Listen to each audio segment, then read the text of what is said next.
What was the first time you went to Bonneville? What made you decide Bonneville? What was that? Well, reading about it in Hot Rod magazine, I met you back then. Hot Rod dedicated at least one issue just to Bonneville, and then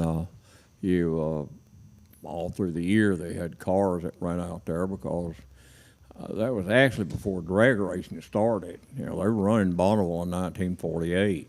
Wow. And you read about it in Hot Rod magazine, and the first time I went with a guy from Memphis that was racing out there. He had an A-model Roadster running at Flathead. He actually set a record out there, Paul Cosmo. Oh, really? Paul, yeah, I know Paul. Yeah. Cos actually got kicked out of the Memphis street rods because he was not a street rodder anymore. He was a racer. He was too awesome. That's a good reason to get. You're too awesome. You can't be in the club anymore. Is that for real? They voted him out because he wouldn't devote enough time to hot rod, and he spent too much time racing. But really, I went out there with Cos as a spectator, and I went 2 or 3 years as a spectator, and then I was out there in a 32 Ford. We started one of these tours at what they called the Eagle Rama back then, and we were on like a 10-day competition thing. Of every day we had something we competed in, and I had a 32 Roadster I was entered that competition in, and we started in Salt Lake City, so I drove it out there, and we left from there, and I was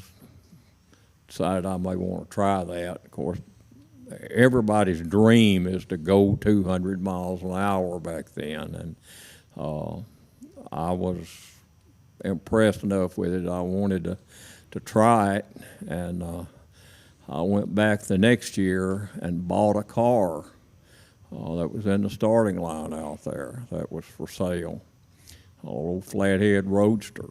And nice.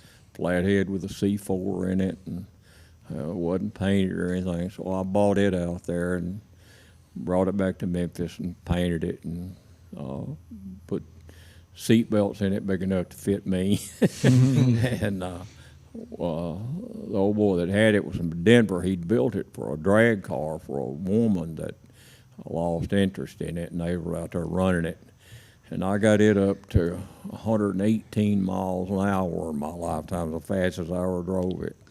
But that was my first race car when I bought on the starting line out there for. So about what year? What year would that be? I was in the mid '80s. Mid '80s. Yeah. And that's the car that Tommy and Greg have today, isn't it? Yeah, it is. Yes, it is. I didn't know that. It still ain't gone more than 118. I don't think. But we're still dreaming, though. We're still dreaming. We're holding on. You ain't gonna get there in a Flathead. I love hopeless dreams, though. That's funny. Yeah, the Lakester that you bought that Greg wound up getting from you. Me, Greg, and the shop. We've been doing shop nights trying to build that Lakester, and we're basically building it around the exact same motor combination from your first car, so that we can swap motors back and forth between your first car and that Lakester. We'll see how it goes. Well, I don't think we ever hurt that little engine was there. Never went fast enough to hurt it. I don't think. Yeah.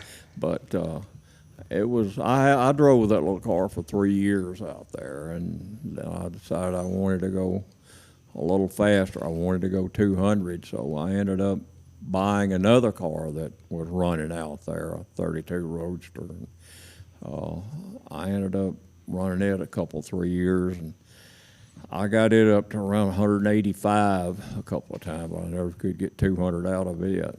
And What was it? What motor was that? I was a little Cadillac. I was what we call an E-motor back then at 268 cubic inches or something like that. But I was out of a Cadillac. 32, modern day Cadillac. It wasn't an old Caddy. But it was way underpowered for the class that we run. You couldn't run a small block Chevrolet with it, but I ran it for 3 years and decided I wanted to go a little faster. So I built a 32 Roadster that we put a small block Ford in it, a Windsor engine, and I ended up going 214 in that car, but the record was 230. So Oh, wow. I figured, this ain't gonna work. Way off of that one. Well, I was trying to run a Ford engine instead of a Chevrolet. But is that the 32 that you have here now? I still got that car. Okay. Yeah. Still have the Windsor motor in it? It's got that Windsor motor in it. It's actually a NASCAR engine. That's I bought it from Jack Rouse, but I still own that little car with the engine. And probably there's at least 25 people got their 200-mile-an-hour license in that car. Really? I loaned it, and last time I loaned it to a guy for his grandson to drive, they kept it 5 years out of Salt Lake City. Wow. Oh, wow. And Terry Nish, who ran a streamliner out there, his grandson wanted to race, so I sold it to him on the out there one year for $5. Wow. And let his grandson run it. And they ran a small block Ford in it, and they never set a record in it.